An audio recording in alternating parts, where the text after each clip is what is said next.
From 1929 to 1939, the world was going through some of the most trying times modern civilization has ever seen. We saw global GDP decline over 26%, unemployment reached nearly 25%, and US stocks fell a whopping 73% from 1929 to 1932. Ironically, of all things, it was World War II that finally pulled America out of this crisis that felt like it would never end. It's not normal for me to start an episode on such a dark note, but the Great Depression is very relevant to what we're talking about today, and that is this iconic photograph titled Lunch Atop a Skyscraper, snapped in 1932, which portrays 11 hardworking men dangling off an I-beam high above Manhattan while on their lunch break. The initial purpose of this photo was thought to give a look inside what a construction worker's life was like, and it ended up sending a very powerful message to Americans. Little did they know back then, this photograph would go down as one of the most famous photos of all time, one of the best-selling historical images of all time,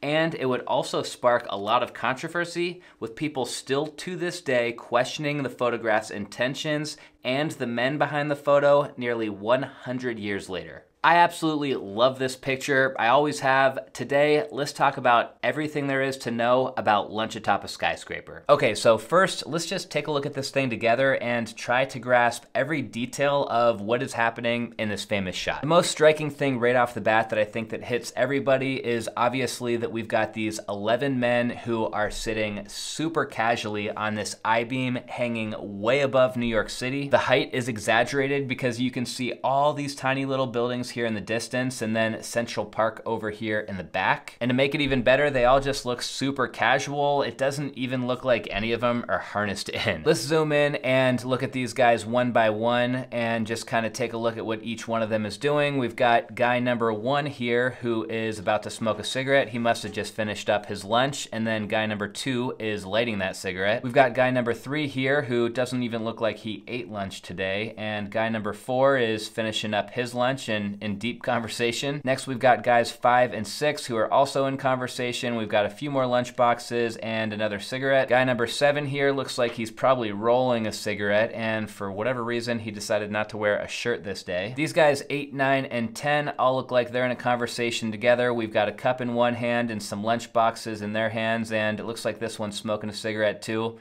I guess back then in the 1930s, we didn't know that smoking was bad for you yet. And then on the end, we've got the last guy who is the only one who's actually looking directly at the camera. He's holding a bottle of what looks like an empty bottle of liquor, whiskey or something like that. No judgment, but I don't know if this is the best or safest place to be enjoying a little bit of whiskey, but whatever, I'm sure he was having a good time. They're all doing something a little different, but when you look at the photo as a whole, there's something that's consistent about all of them, and that is that this is definitely a group of hardworking dudes. Such a cool shot, and so amazing that there was a photographer up here on this day to capture this moment, but there is also quite a bit of controversy that surrounds this, so let's get into that next. Remember, it's the 1930s, and even though we are in the heart of the Great Depression, New York City is also in the middle of a construction boom. The skyline around New York is changing faster than you can keep up with, and the race is on to build the tallest building in the world. But the Rockefeller Center is where the story of this photograph begins, where a complex of 14 commercial buildings are under construction. The original story says that on September 20th, 1932, a photographer named Charles C. Ebbets was on top of the Rockefeller Center, specifically the RCA building,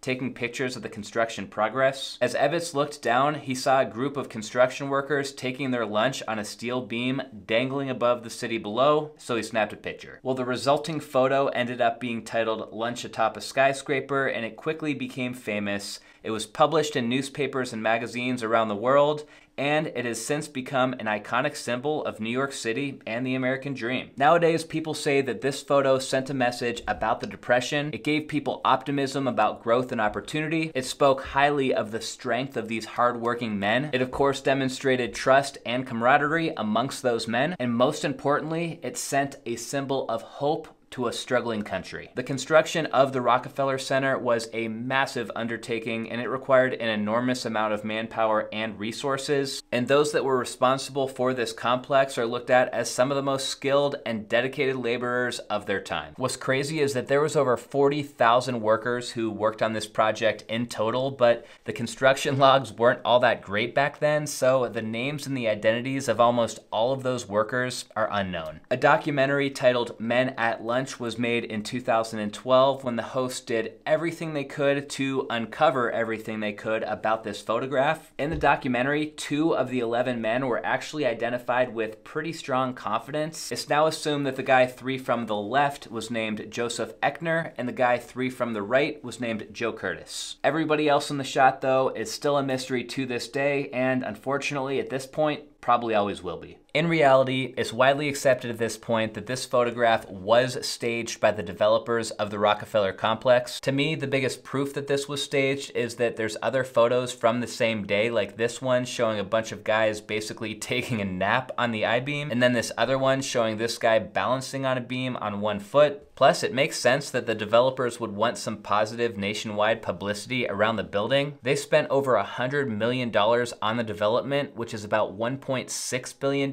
in today's money. Remember too, this all was happening during one of the most devastating economic cycles of our time, so it also makes sense that the developers wanted to give kind of a little morale boost to New York City and to America. To ensure that the image lives on forever, the original negative along with some backups are actually located in a vault called Iron Mountain in Pennsylvania. Iron Mountain is a secure information storage facility that's built 220 feet underground in a massive former limestone mine. The vault is supposedly immune to extreme temperatures, humidity, natural disasters, and pests, so I think those photo negatives are in a pretty safe place. To be crystal clear, Lunch Atop a Skyscraper may have been staged, but these were still very real workers, and the photo still sent a very real message about the American spirit. The shot captures the courage, determination, and the hard work that went into building the modern world that we all live in to this day. The men may remain unnamed, but their legacy will live on forever through this photograph and through the towers that they built. I'll see you guys next time.